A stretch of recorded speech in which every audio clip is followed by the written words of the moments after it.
resurrección gloriosa de nuestro Señor de entre los muertos. Y hoy, en este domingo de Santo Tomás, lo primero que nos pone la Iglesia para que podamos mirar es la incredulidad y la fe de Santo Tomás apóstol. Aquel que cuando Jesús dijo, vamos hacia Jerusalén, vamos a encontrarnos con la muerte de Lázaro, dice, vayamos todos a morir con él. Casi digamos que no había entendido ni lo que había dicho Jesús y él quería dar su vida por Jesús. Tomás no era un tibio, Tomás no era un medio hombre, Tomás no era un medio apóstol, estaba todo con Jesús. En cualquier momento él estaba dispuesto a morir con Jesús. Sin embargo, el Señor había sido crucificado, había muerto, y resulta que en su ausencia se le ocurrió aparecer sin pedirle permiso a él. Se encontró con que todos los apóstoles habían visto a Cristo resucitado y él no. Él que siempre estuvo dispuesto a morir por Jesús. Ahora justo a él le pasaba esto. Si yo no veo la mano, yo no veo el hueco en su costado, pongo en su mano, no veo el hueco de sus manos, no veo nada de las marcas de Jesús, no voy a creer. No puede ser. Después de todo este tiempo que vengo a cada momento queriendo morir por Jesús, resulta que a mí me pasa que no se me aparece. Se le apareció a todos estos, que no estaba ninguno. Y ahora miren lo que me pasa a mí. Yo que tengo fe. Desde un punto de vista podemos decir que Tomás tenía un gran conocimiento teológico de Jesús. Conocía el cuerpo de Jesús a la perfección. Tomás no había estado presente en la crucifixión, sino ahí ya al punto sabía perfectamente en qué lugar Jesús tenía una herida. Perfectamente. Atento al Señor, aún en la distancia, él sabía que sus manos y sus pies estaban perforados, él sabía que su costado tenía un gran hueco hecho por una lanza después de muerto, lo sabía. Tenía un conocimiento externo de Jesús, podía describir su cuerpo desde afuera.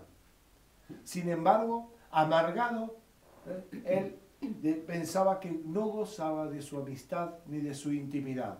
Pues se le ocurrió aparecer.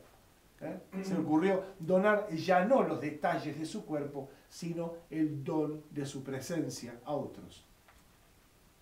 Nosotros también estamos llamados, hoy más que nunca, a superar nuestros conocimientos teológicos, nuestra descripción del cuerpo de Cristo, que es la Iglesia, para llegar a un encuentro viviente con Cristo, no producto de nuestros pensamientos, sino producto de la bondad de Dios que sale a nuestro encuentro.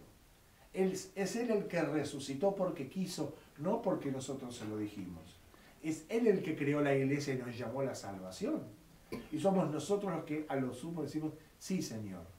Y es Él el que nos ayuda a creer, a apoyarnos no solo en las marcas de su carne, sino en la realidad de su resurrección.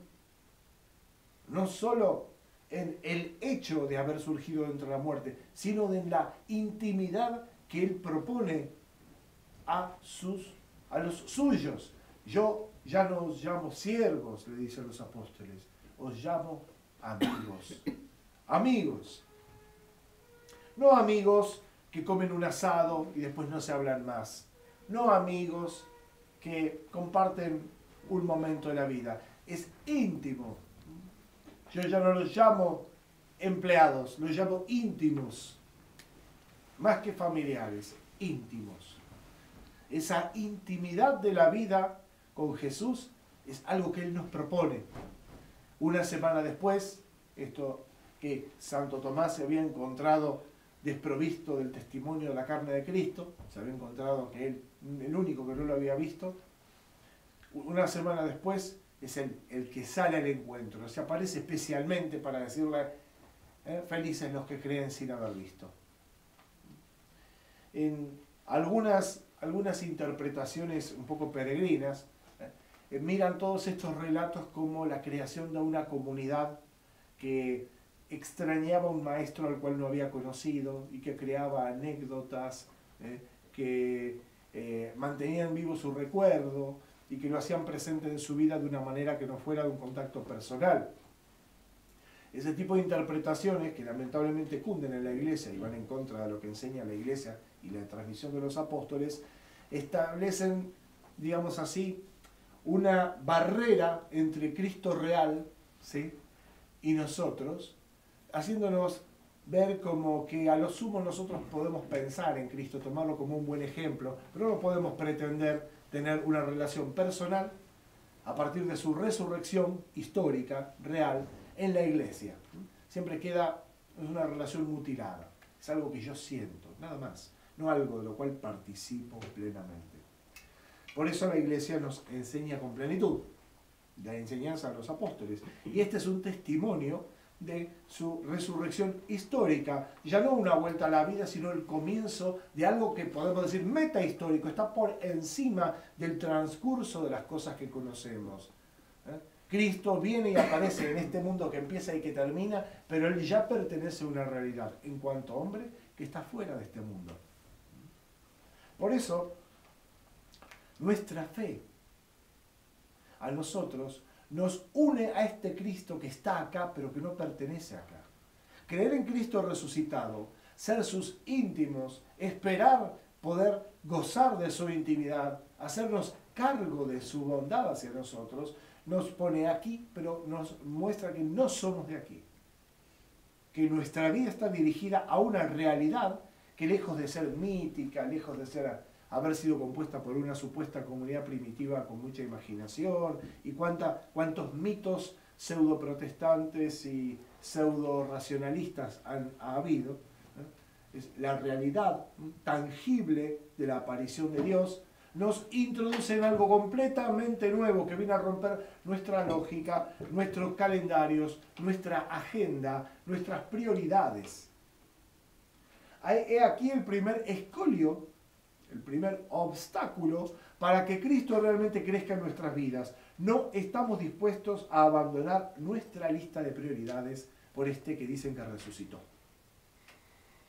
Entonces, necesitamos profundamente del auxilio de Tomás para poder pegar ese salto de la fe. Y en el medio de nuestras ocupaciones, vaya a saber por qué razón no estaba con los demás apóstoles en ese momento, poder decir no. Mi prioridad es Dios. Puedo dejarme llevar por lo que me rodea, puedo dejarme atarear demasiado por mis ocupaciones, pero la primera es encontrar la salvación, en los términos en los cuales Dios ha establecido. Vivir en esa humildad, con las manos tendidas al resucitado, porque Él es el victorioso, sobre la muerte y sobre el pecado, sobre todo aquello que nos daña, sobre todo aquello que nos destruye, a nosotros y a los nuestros. Él reconcilia amigos y enemigos. Él pone un puente sobre toda diferencia humana que proviene del pecado.